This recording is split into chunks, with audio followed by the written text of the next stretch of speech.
Hello students, welcome back to Arvind academy class 10th YouTube channel. And जैसा कि आपने thumbnail पर देख ही लिया होगा, आज हम पढ़ने वाले हैं one short video for chapter number 5 periodic classification of elements. And जैसा कि एजुकेशन मिनिस्टर ने बताया ही है, अब आपको 2 महीने तक तो एकदम फ्री होके बैठना है, क्योंकि जनवरी में एंड फरवरी में आपको एग्ज़ाम्स तो देने नहीं है।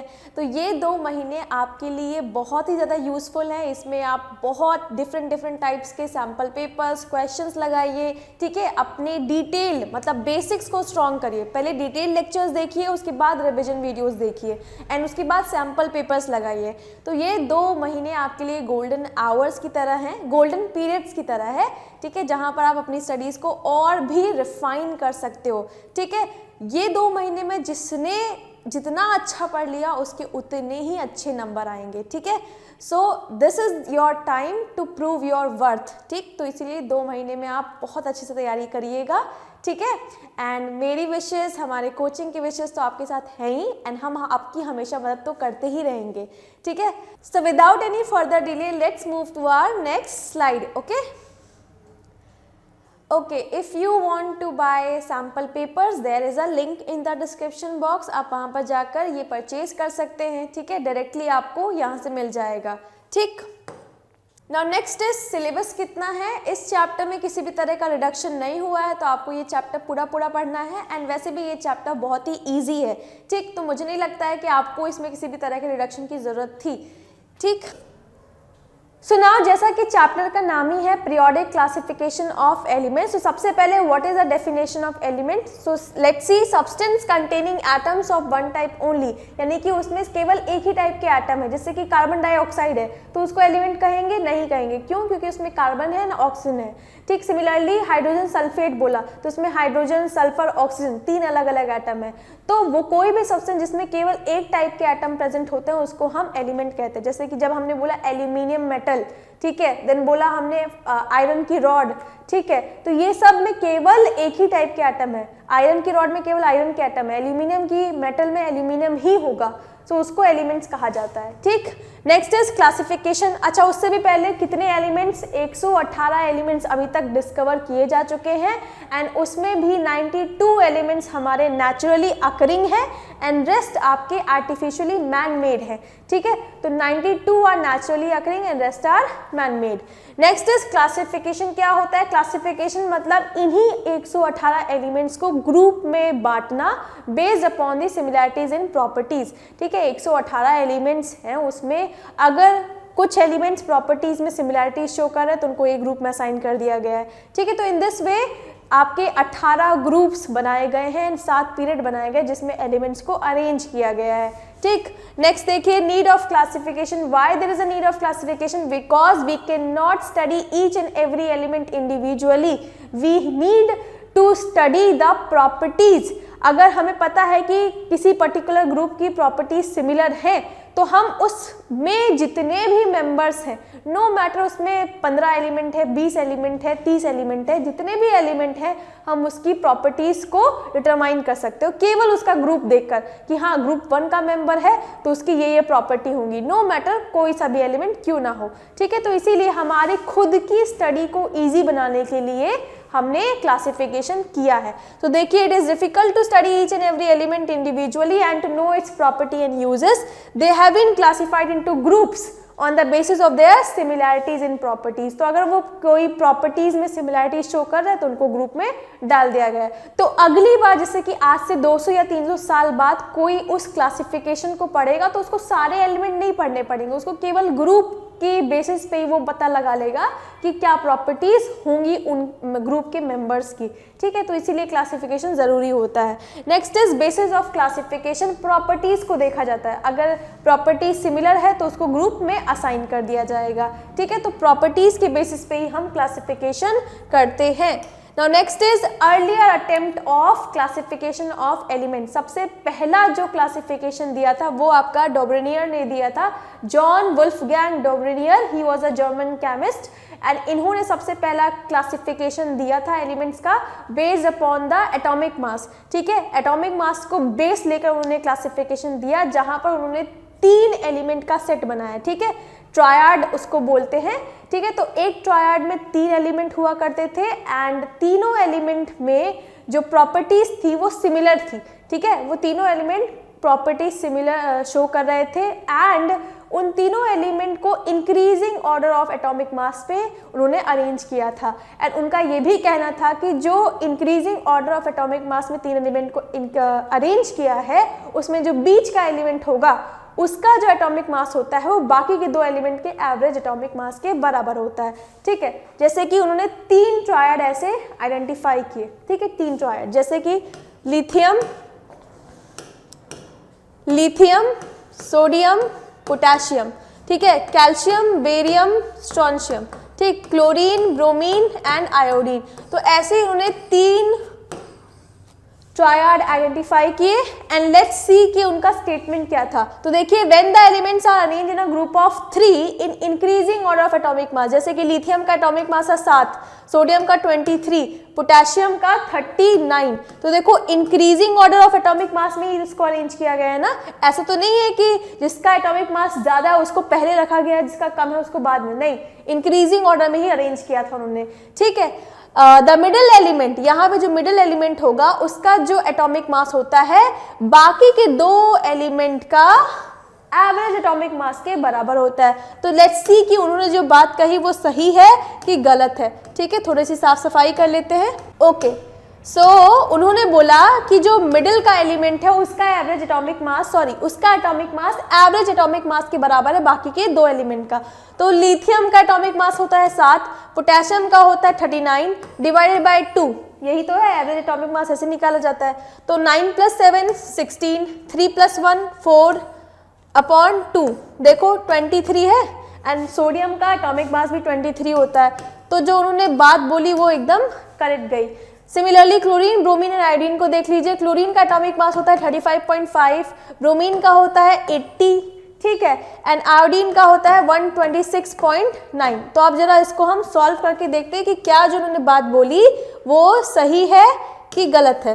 तो देखो मैं इसको सॉल्व करती हूँ। यहाँ पे 35.5 + 126.9 डिवाइडेड बाई 2, ये आपका आएगा 79.7 या 79 पॉइंट में समथिंग आएगा, दैट इज 80 आपका अप्रॉक्स आएगा, ठीक है। आप इसको खुद चाहे तो कर देख सकते हैं, ठीक है। तो इस तरह से जो उन्होंने 3 ट्रायड ढूंढे, ये कैल्शियम, बेरियम, स्ट्रोंशियम, ये आपका होमवर्क है, आप इसे खुद चेक करिए कि सही है कि नहीं, ठीक है। तो इस तरह से उन्होंने 3 ट्रायड्स आइडेंटिफाई किए एंड उसमें जो तीनों एलिमेंट्स थे उनकी प्रॉपर्टीज सिमिलर थी एंड जो उसमें बीच का मेंबर हुआ करता था उसकी एटॉमिक मास बाकी के 2 एलिमेंट के एटॉमिक मास के एवरेज एटॉमिक मास के बराबर हुआ करता था, ठीक। बट लिमिटेशन क्या हुई कि उस टाइम पे जितने भी एलिमेंट डिस्कवर हुए थे सारे एलिमेंट को वो इस ट्रायड में फिक्स नहीं कर पाए, ठीक है। केवल 3 ही ट्रायड वो आइडेंटिफाई कर पाए, ठीक, जहां पर उनकी जो बात थी वो सही निकल रही थी।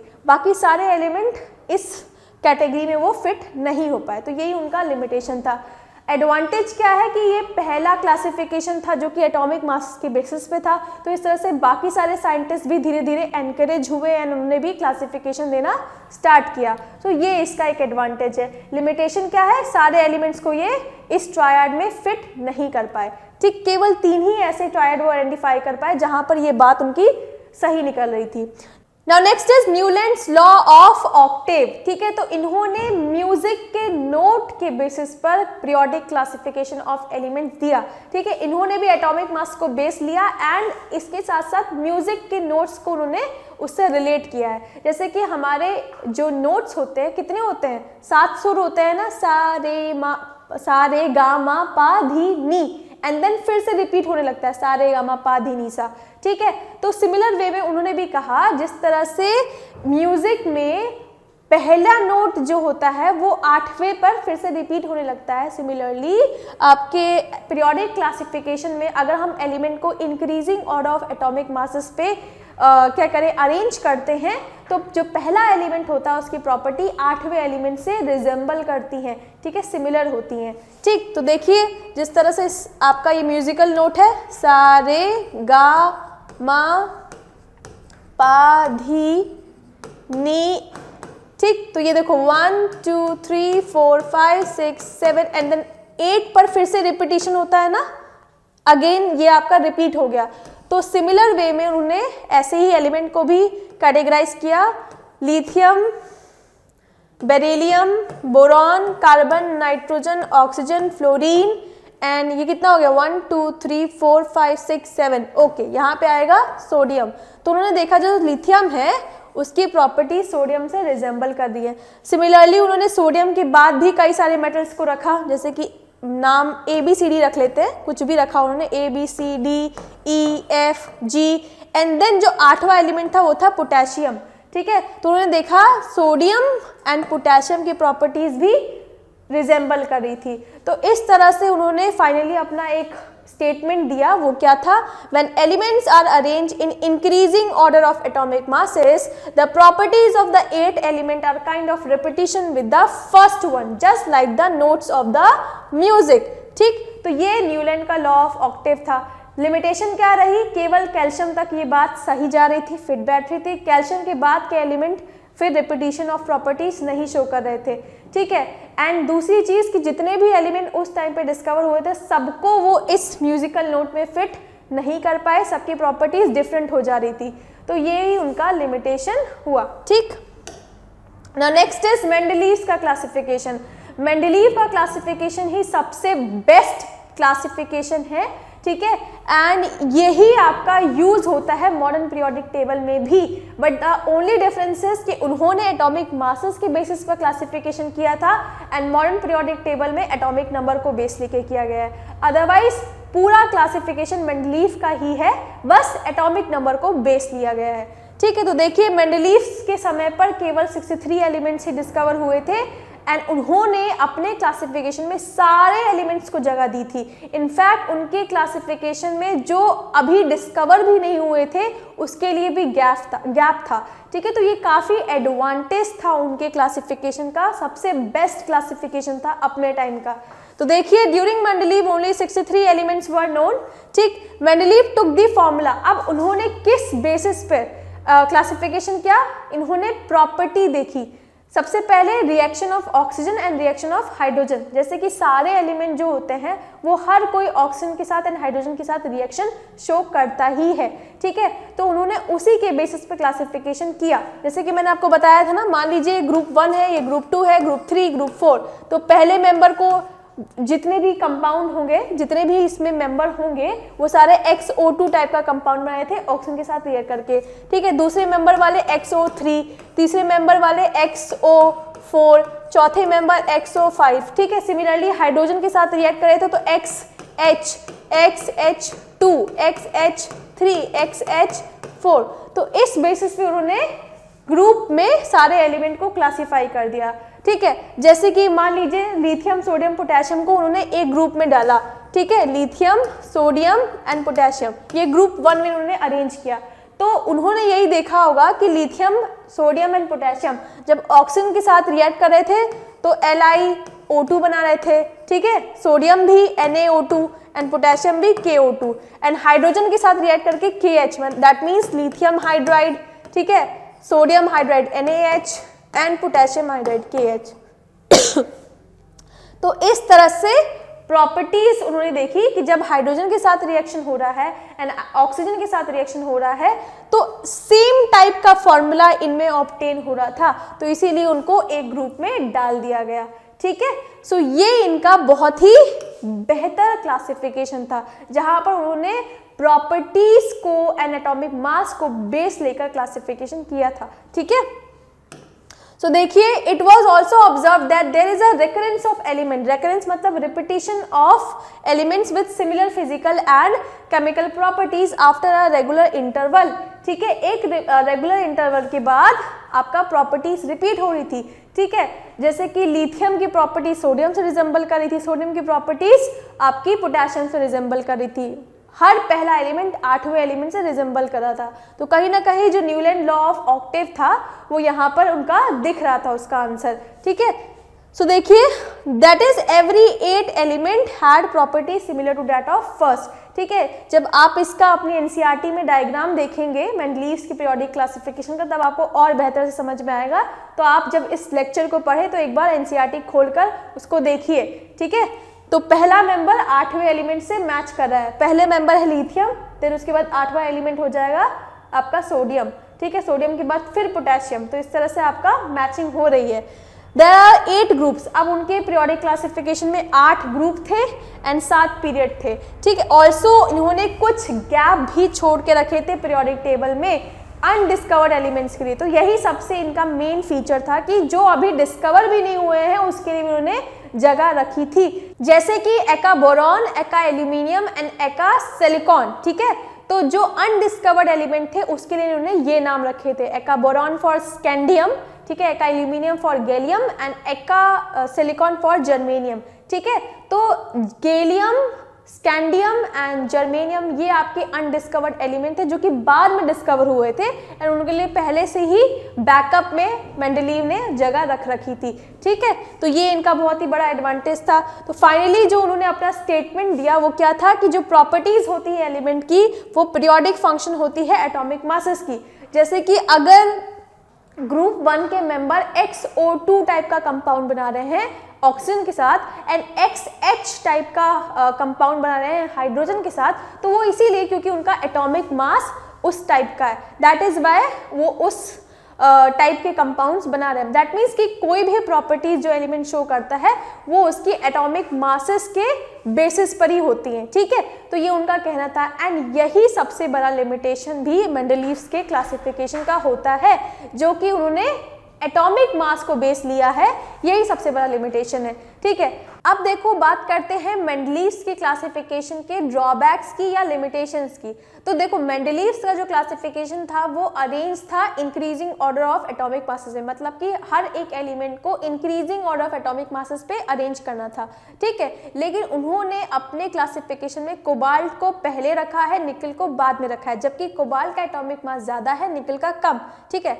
एंड इसको वो एक्सप्लेन नहीं कर पाए कि ऐसा उन्होंने क्यों किया है, ठीक। दूसरा डिस्कवरी ऑफ आइसोटोप्स, जब आइसोटोप्स की डिस्कवरी हुई, आइसोटोप मतलब क्या होता है, वो कोई भी एलिमेंट जिसका एटॉमिक नंबर तो सेम रहता है बट एटॉमिक मास अलग अलग है, ठीक है। जैसे कि कार्बन के 3 आइसोटोप नेचर में है, carbon 12, carbon 13, carbon 14, atomic mass तीनों का अलग अलग है, carbon 12, carbon 13, carbon 14। Similarly chlorine के भी 2 एटॉमिक मासेस होते हैं, 2 आइसोटोप्स होते हैं, chlorine 35 and chlorine 37।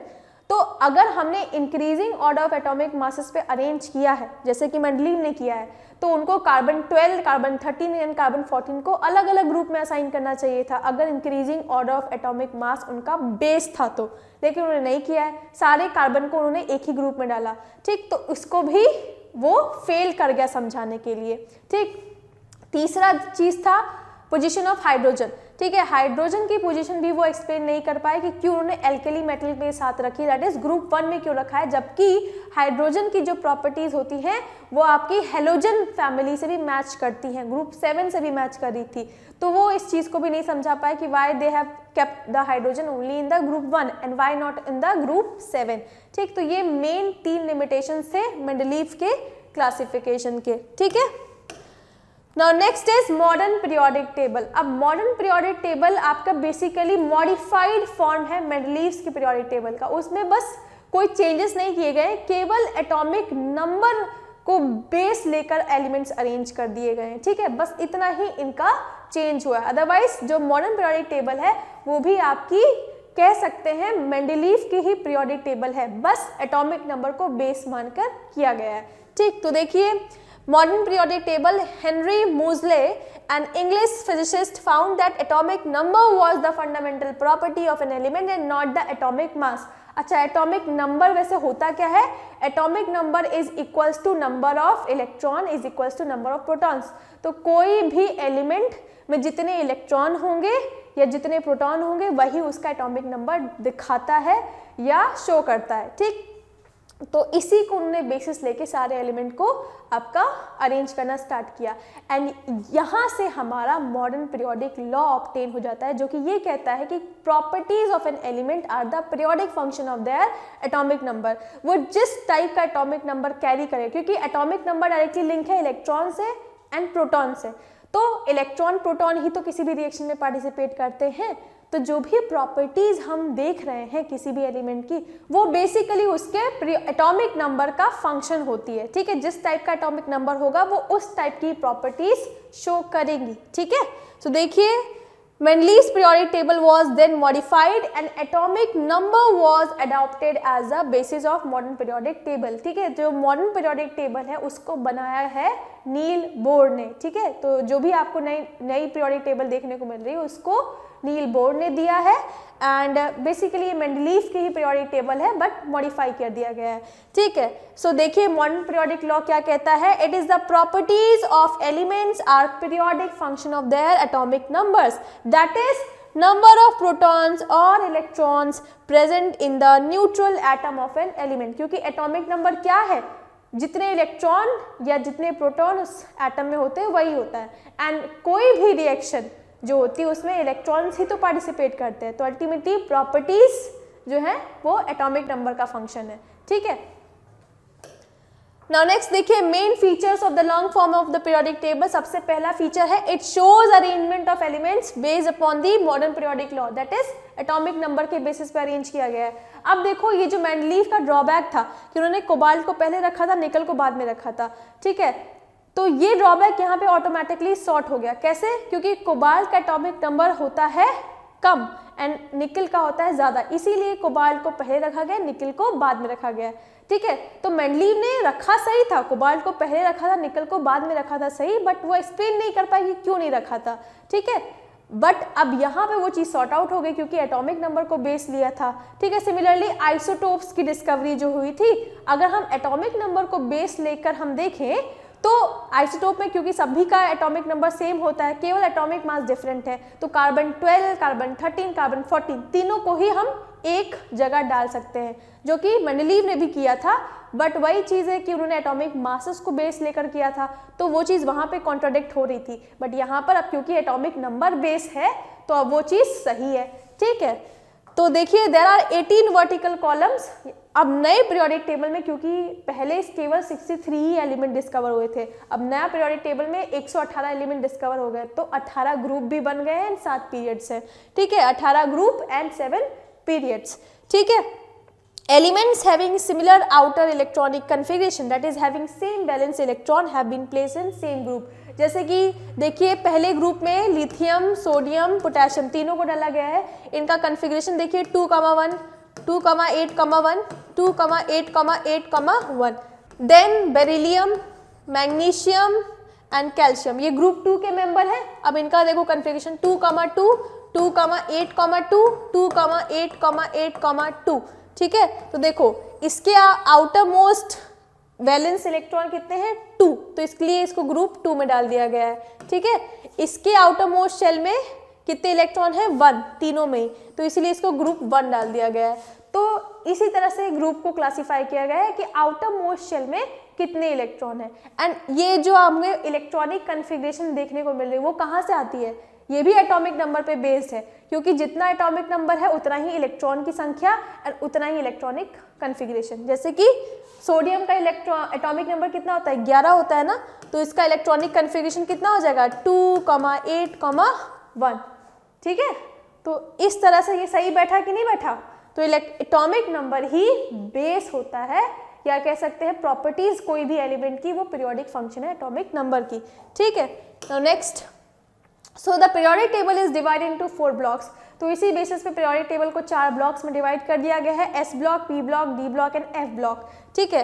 S block जो होता है उसमें पहला ग्रुप एंड दूसरा ग्रुप आता है, पी ब्लॉक में ग्रुप 13 से लेकर ग्रुप 18 के मेंबर हैं, ठीक। डी ब्लॉक जो होता है वो ग्रुप 3 से लेकर 12 एलिमेंट तक होते हैं, सॉरी ग्रुप 3 से ग्रुप 12, एंड इसमें जितने भी एलिमेंट्स होते हैं उसको ट्रांजिशन एलिमेंट्स बोलते हैं, ठीक है। मतलब उसमें वेरिएबल वैलेंसी देखने को मिलती है, कई अलग अलग वैलेंसी वो शो करते हैं। तो हमें डी एंड एफ ब्लॉक से कोई मतलब नहीं रखना है, आपको केवल और केवल एस एंड पी ब्लॉक पे फोकस करना है। डी एंड एफ ब्लॉक को आप हायर क्लासेस में पढ़ोगे, अभी नहीं पढ़ना है आपको, ठीक है। एंड एफ ब्लॉक को तो पीरियोडिक टेबल में जगह भी नहीं दी गई, उसको अलग से रखा गया है, ठीक है। तो अगर आपसे कोई पूछे कि लिमिटेशन क्या है मॉडर्न पीरियोडिक टेबल का, तो पहला लिमिटेशन है पोजीशन ऑफ हाइड्रोजन। हाइड्रोजन को भी यहाँ पर ग्रुप 1 में डाल रखा है, जबकि उसकी प्रॉपर्टीज हेलोजन फैमिली से भी रिजेंबल होती है, दैट इज ग्रुप 17 से। तो position of hydrogen is uncertain and second is position, F block को पीरियोडिक टेबल से अलग हट के रखा गया है। तो वो चीज़, ये ही दो केवल लिमिटेशन है मॉडर्न पीरियोडिक टेबल का, otherwise it is totally correct. ठीक, सो ये आपका पीरियोडिक टेबल है, ठीक है, ये आपको दिख रहा है स्टार्टिंग के 1 और 2, ये आपके एस ब्लॉक है। ठीक, देन ये बीच में जो आपको दिख रहा है it is called as D block and transition elements भी बोला जाता है इसको, क्योंकि ये वेरिएबल वैलेंसी को शो करते हैं, अलग अलग वैलेंसी होती है। जैसे कि देखो ग्रुप 1 की वैलेंसी 1 होगी, ग्रुप 2 की वैलेंसी 2 होगी, ग्रुप 3 की वैलेंसी 3 होगी, ग्रुप 4 की वैलेंसी 4 होगी, लेकिन इनमें ऐसा कोई फिक्स नहीं होता, इनमें अलग अलग टाइप की वैलेंसी होती है, +4, +6, +8, डिफरेंट वैलेंसीज ये शो करते हैं, इसीलिए ट्रांजिशन एलिमेंट्स बोला जाता है। ठीक है, अब आते हैं पी ब्लॉक पे। पी ब्लॉक में मिक्सचर होता है, देखो इसमें मेटल्स भी हैं, नॉन मेटल्स भी हैं एंड मेटलॉइड्स भी हैं। ठीक है, देखिए ये जो आपको जिगजैग लाइन दिखाई दे रही है, ठीक, ये मेटल को नॉन मेटल से सेपरेट कर रही है, मतलब ये जितने भी एलिमेंट आपको दिखाई दे रहे हैं, ठीक है, ये सारे मेटल हैं एंड इसके ऊपर जो भी आपको दिखाई दे रहा है वो नॉन मेटल है। ठीक है, तो यहाँ पर मेटल भी होते हैं, नॉन मेटल भी होते हैं, मेटलॉइड्स भी होते हैं। मेटलॉइड्स कौन कौन से हैं? Boron, silicon, arsenic, tellurium, polonium. ठीक है, तो ये आपके मेटलॉइड्स हैं। अच्छा, मेटलॉइड्स क्या होते हैं? वो कोई भी एलिमेंट जो कि मिक्स्ड फीचर रखते हैं, मतलब वो मेटल की तरह भी बिहेव कर सकते हैं एंड नॉन मेटल की तरह भी बिहेव कर सकते हैं, तो उनको मेटलॉइड्स बोलते हैं। तो ये आपका पी ब्लॉक है एंड देखो यहाँ पर एफ ब्लॉक को एकदम पीरियोडिक टेबल से हटकर अलग से पढ़ा जाता है, तो यही इसका एक लिमिटेशन भी है। ठीक है, now next is trends in the modern periodic table. तो सबसे पहला ट्रेंड वैलेंसी का है। तो देखिए वैलेंसी मतलब क्या होता है? वैलेंसी मतलब आउटर मोस्ट शेल में कितने इलेक्ट्रॉन प्रेजेंट हैं। ठीक है, या फिर हम कह सकते हैं आउटर मोस्ट शेल में कितने इलेक्ट्रॉन और चाहिए स्टेबल होने के लिए। जैसे कि अगर हम मेटल की बात करें, जैसे सोडियम है, ठीक है, तो सोडियम की वैलेंसी हो जाएगी, आउटर मोस्ट शेल में इसके इलेक्ट्रॉन कितने होते हैं? 2, 8, 1। तो ये एक इलेक्ट्रॉन जब लूज करेगा तो ये स्टेबल हो जाएगा ना, तो इसकी वैलेंसी भी हो जाएगी +1। बट क्लोरीन के लिए ये चीज़ नहीं है, क्लोरीन का होगा 2, 8, 7।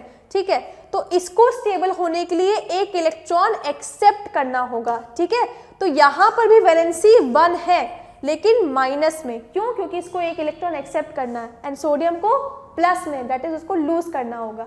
तो वैलेंसी की डेफिनेशन है, the valency of an atom is the number of electron it has in its outer most shell. ये मेटल के लिए फिक्स्ड है, देखो आउटर मोस्ट शेल में जितना इलेक्ट्रॉन होगा वही उसकी वैलेंसी कहलाएगी, या फिर the number of atoms it requires to complete its outer most shell. ये नॉन मेटल्स के लिए बात हो रही है, जैसे कि क्लोरीन को स्टेबल होने के लिए बस एक और इलेक्ट्रॉन चाहिए, तो इसकी वैलेंसी हो गई -1।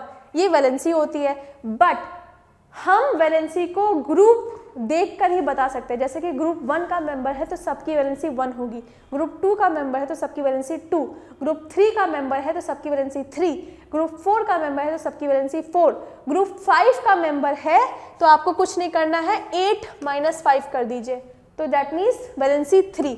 ग्रुप 6 का मेंबर है तो 8 - 6 कर दीजिए। क्यों ऐसा कर रहे हैं? क्योंकि वहां से नॉन मेटल स्टार्ट हो जाते हैं, दैट मीन्स उनको 3 इलेक्ट्रॉन गेन करने हैं, 2 इलेक्ट्रॉन गेन करने या 1 इलेक्ट्रॉन गेन करने हैं। ठीक, तो देखिए 8 - 6 that is 2 and then group 17 का मेंबर है, दैट मीन्स हेलोजन फैमिली जहाँ पे क्लोरीन आता है, दैट इज 8 - 7 1। तो इस तरह से आपकी वैलेंसी डिटरमाइन हो जाती है। तो देखिए all alkali metal in group 1 have the valency 1 and form monovalent bonds. देखो सेकेंडली एल्कली अर्थ मेटल्स को ग्रुप 2 में रखा गया है, उनकी वैलेंसी भी 2 है। Similarly all the halogens in the group 17, जितने भी हेलोजेंस होंगे ग्रुप 17 में उनकी वैलेंसी भी 1 होगी। कैसे निकालिए? 8 में से 7, जो भी ग्रुप नंबर है उसको माइनस कर दीजिए। ग्रुप 17 तो 8 - 7, ग्रुप 16 है तो 8 - 6, ग्रुप 15 है तो 8 - 4। ठीक है, इस तरह से, तो इस तरह से हम वैलेंसी नॉन मेटल्स के लिए निकालेंगे। ठीक, now next is atomic size. ठीक है, तो अब यहाँ पर हम एटॉमिक साइज का ट्रेंड देखेंगे कि on moving left to right कैसा घटता है कि बढ़ता है, एंड या डाउन द ग्रुप क्या उसका ट्रेंड रहता है। तो सबसे पहले तो एटॉमिक साइज होता क्या है? It is the distance between the nucleus and the outer most shell. ठीक है। जैसे कि मान लीजिए सोडियम की बात करते हैं, सोडियम का इलेक्ट्रॉनिक कन्फिगरेशन है 2,8,1, तो ये उसका न्यूक्लियस है। फर्स्ट शेल में 2 इलेक्ट्रॉन जाएंगे, दूसरे शेल में 8 इलेक्ट्रॉन एंड तीसरे शेल में 1 इलेक्ट्रॉन। तो एटॉमिक साइज हो जाएगा न्यूक्लियस से आउटर मोस्ट शेल की डिस्टेंस, इसी को हम बोलते हैं एटॉमिक साइज। जितना ज्यादा शेल बढ़ता जाएगा, ठीक है, उतनी ही ये डिस्टेंस बढ़ती जाएगी। दैट इज जो न्यूक्लियस है वो इलेक्ट्रॉन को जो अट्रैक्ट कर रहा है। बताइए न्यूक्लियस पे चार्ज कितना होता है? पॉजिटिव होता है ना, क्योंकि प्रोटॉन्स यही होते हैं एंड इलेक्ट्रॉन्स नेगेटिव होते हैं, तो पॉजिटिव नेगेटिव आपस में अट्रैक्ट करेंगे।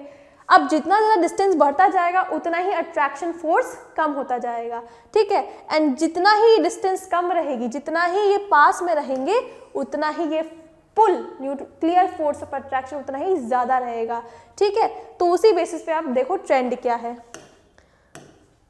तो अब हम देखते हैं अलोंग द पीरियड क्या ट्रेंड रहता है एटॉमिक साइज का। उससे भी पहले एक खास बात, न्यूक्लियर फोर्स ऑफ अट्रैक्शन का ट्रेंड क्या है वो देख लीजिए, उसके बाद ही हम इसको करेंगे। न्यूक्लियर फोर्स ऑफ अट्रैक्शन जो होता है on moving left to right in a period increase होता है, ठीक है। अब चाहे तो इसको लिख लीजिए, ठीक है, हर आंसर में ये आपका सूट करेगा। एंड अगर on moving from top to bottom it decreases, तो nuclear force of attraction left to right जाने पे इंक्रीज होता है, टॉप टू बॉटम जाने पे डिक्रीज होता है, ठीक है। अच्छा, न्यूक्लियर फोर्स ऑफ अट्रैक्शन क्या है?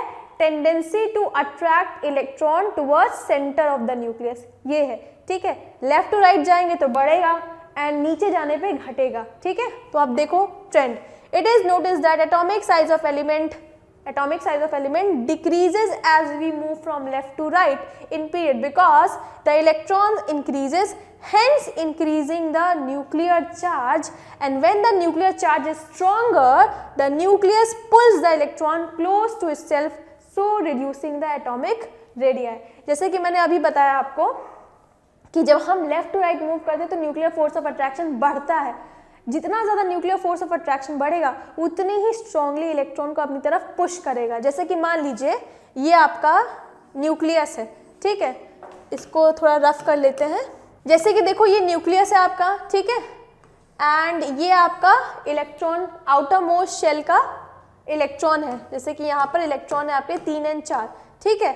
अब देखो हमने बोला लेफ्ट टू राइट जाने पे आपका न्यूक्लियर फोर्स ऑफ अट्रैक्शन बढ़ता है, दैट मीन्स इसका जो न्यूक्लियर पुल है इलेक्ट्रॉन को अट्रैक्ट करने का वो बढ़ रहा है। दैट मीन्स वो ज़्यादा उसको फोर्स से इलेक्ट्रॉन को अपनी तरफ अट्रैक्ट कर रहा है। तो इलेक्ट्रॉन अपने ऑर्बिट को तो छोड़ के आएंगे नहीं, दैट मीन्स ऑर्बिट ही धीरे धीरे उसके पास आने लगेगा। तो पहले अगर इसकी साइज ये थी तो अब क्या कैसी हो जाएगी आपकी? इस तरीके से छोटी हो जाएगी, ठीक है, लाइक दिस, ठीक। तो इसीलिए लेफ्ट टू राइट जाने पर एटॉमिक साइज जो होता है वो डिक्रीज होता है, क्योंकि न्यूक्लियर फोर्स ऑफ अट्रैक्शन बढ़ रहा होता है। देखो शेल तो बढ़ेंगे नहीं, शेल तो एक ही रहता है।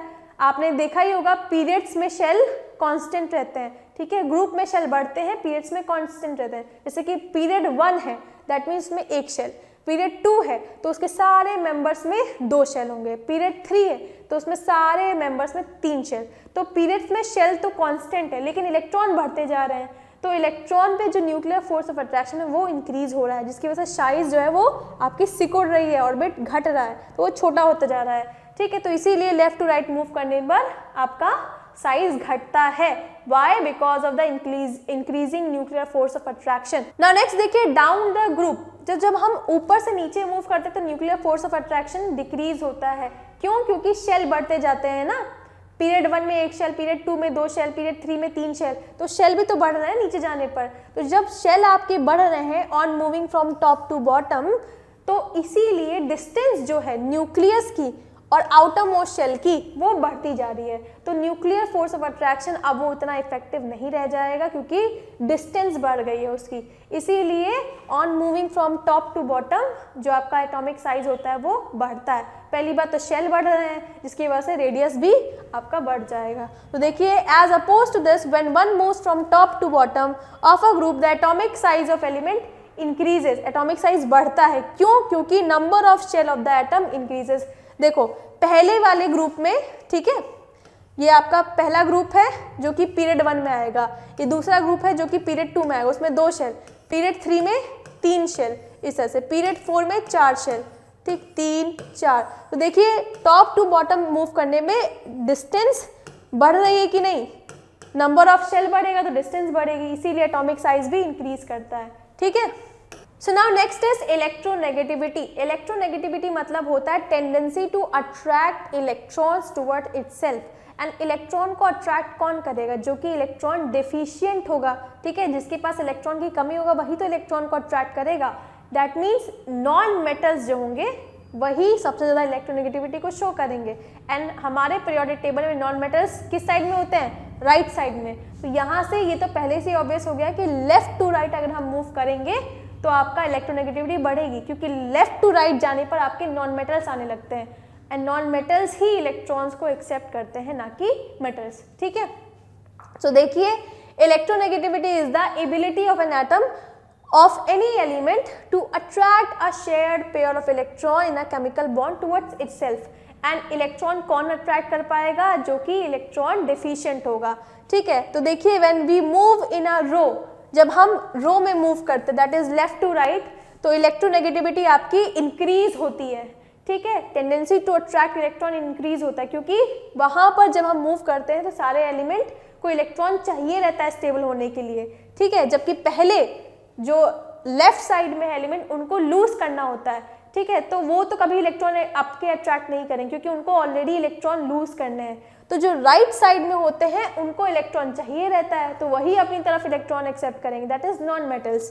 ठीक, and from top to bottom अगर हम मूव करेंगे, ठीक है, तो ये आपका डिक्रीज होता है। वाई, क्योंकि शेल आपके बढ़ते जाते हैं। ठीक है, एंड अगर शेल बढ़ रहा है दैट मीन्स इलेक्ट्रॉन का nuclear force of attraction weak हो गया है, तो इलेक्ट्रॉन इजीली लूज कर पाएगा वो। तो on moving from top to bottom जो जितने भी एलिमेंट आपके नीचे होंगे वो इलेक्ट्रॉन इजीली लूज कर पाएंगे, और अगर वो इलेक्ट्रॉन इजीली लूज कर रहे हैं दैट मीन्स वो मेटेलिक है। यानी कि यहाँ से हमें ये भी पता चल गया कि on moving from top to bottom, ठीक है, मेटेलिक कैरेक्टर इंक्रीज होता है। और ऑब्वियस ही बात है कि अगर कोई भी चीज़ मेटालिक कैरेक्टर शो कर रही है तो वो इलेक्ट्रॉन कभी भी अपनी तरफ अट्रैक्ट तो करेगी नहीं, क्योंकि मेटालिक कैरेक्टर मतलब इलेक्ट्रॉन लूज करना। ठीक, तो इसीलिए टॉप टू बॉटम हम मूव करते हैं तो इलेक्ट्रोनेगेटिविटी घटती है, बिकॉज मेटालिक प्रॉपर्टी इंक्रीज होती है। देखो लिखा है ना, this is because when the number of shell increases as we go down the group, so the pull of the nucleus to attract electron decreases. तो इलेक्ट्रॉन अट्रैक्ट करने का पुल घट जाता है। ठीक है, इलेक्ट्रॉन लूज करना आसान हो जाता है, अट्रैक्ट करना नहीं। ठीक है, तो इसीलिए on moving from left to right electronegativity increases and on moving from top to bottom it is decreases. ठीक, नाउ नेक्स्ट देखिए metallic and non metallic property. अच्छा, व्हाट इज मेटल, जो कि इलेक्ट्रॉन लूज करे, व्हाट इज नॉन मेटल, जो कि electron gain करे। अब उसी के बेसिस पे हम इसका ट्रेंड बता लेंगे। देखो इसको तो बताने की जरूरत नहीं, अभी मैंने आपको बताया ना कि जब हम नीचे मूव करते हैं तो नंबर ऑफ शेल बढ़ते जाता है, that is nuclear force of attraction weak हो जाता है। ठीक है, तो जितना ज़्यादा weak nuclear force of attraction होगा दैट मीन्स उतना ही जो आउटर मोस्ट इलेक्ट्रॉन है इजीली रिमूव हो सकता है। तो इसीलिए metallic property on moving top to bottom क्या होती है, इंक्रीज होती है। तो जो जितना एलिमेंट नीचे होगा पीरियोडिक टेबल के उतना ही ज़्यादा हाईली मेटालिक होगा। ठीक, अब लेफ्ट टू राइट जाने पर आपका आपने देखा इलेक्ट्रोनेगेटिविटी इंक्रीज होती है। ठीक है, that is tendency to attract electron. ठीक है, एंड मेटल का प्रॉपर्टी क्या है, लूज करना इलेक्ट्रॉन, तो इसीलिए metallic property left to right जाने पर घटती है। ठीक है, अब नॉन मेटालिक प्रॉपर्टीज जो कि इलेक्ट्रॉन गेन करना। ठीक, तो ऑब्वियस ही बात है लेफ्ट टू राइट इंक्रीज करेगा, नीचे जाने पर डिक्रीज करेगा। ठीक है, तो देखिए most of the metal lies in the left hand side of the periodic table. ठीक, लेफ्ट हैंड साइड मतलब एस ब्लॉक में। ठीक, एंड नॉन मेटल्स जो होते हैं वो राइट हैंड साइड में होते हैं। इन मिडल में हमारे होते हैं सेमी मेटल्स या मेटलॉइड्स, जो कि आपके हैं सिलिकॉन, जर्मेनियम, आर्सेनिक, जो कि जिगजैग लाइन में आपके फाउंड होते हैं पीरियोडिक टेबल में। यही जिगजैग लाइन बेसिकली सेपरेट भी कर रही होती है मेटल को नॉन मेटल से। अब as effective nuclear charge decreases down the group, ठीक है, तो टेंडेंसी टू अट्रैक्ट इलेक्ट्रॉन जो है वीक हो जाएगा, तो that means electron easily lose होंगे। इलेक्ट्रॉन इजीली लूज होंगे दैट मीन्स मेटालिक प्रॉपर्टी नीचे इंक्रीज होगी। ठीक है, सो देखिए as effective nuclear charge decreases down the group the tendency to lose electron increases, therefore metallic properties increases on moving down the group.